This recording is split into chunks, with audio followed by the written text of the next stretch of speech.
Morning, happy Sunday. আজ কিন্তু আমার সকাল সকাল স্নান হয়ে গেছে, পুজোও হয়ে গেছে। কারণ তোমরা সবাই জানো আমি রবিবার করে ইতু পূজা করি।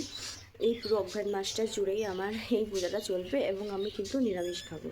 যাই হোক, সকালবেলা উঠে আমি পুজো সেরে নিয়েছি। আমার খুব ঠান্ডাও লেগে গেছে, কথা বলতে পারছি না, ভীষণ একটু শরীরটা খারাপ আছে। যাই হোক, চলো দিনটাকে শুরু করি। প্রথমে এখন ঘরদোর গুছিয়ে তারপর যা করার তোমাদের সাথে শেয়ার করব।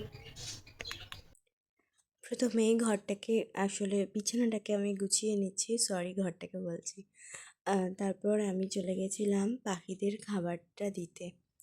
গলার ভয়েসটা একটু খারাপ হয়ে গেছে, সো সরি ফর দিস। তারপর দেখো আমি পাখিদের খাবার দিচ্ছি। তোমরা সবাই জানো আমার বাড়িতে বেশ কিছু রকমের পাখি আছে, যাদেরকে প্রতিদিন একটু খাবার, জল, ওষুধ দেওয়া হলো আমার কাজ। এখানে যে এনে দিয়েছি ওরা কিন্তু খেতে শুরু করে দিয়েছে। রোজ সকালে যখন কিচিরমিচির আওয়াজ করে খুব ভালো লাগে শুনতে। আর তোমাদেরকে তো দেখানোই হয়নি, আমি কিছু গাছও আমার এন্ট্রান্সে রেখেছি, দুটো হ্যাঙ্গিংও রেখেছি ওইভাবে। ভালোই লাগছে বলো। তারপর আমি চলে গেছিলাম একটু ছাদে আমি গেছিলাম। আর এই যে দেখছো না, আমি কটা এরিনা গাছের চারাও এখানে নতুন লাগিয়েছি। যখন এগুলো একটু বড় হয়ে যাবে এগুলো দিয়েও কিছুভাবে ডেকোরেশন করবো বাড়িটাকে। আগে আরও অনেক গাছ ছিল, কিন্তু এখন না যত্ন করতে পারি না বলে আর গাছও হয় না সেভাবে।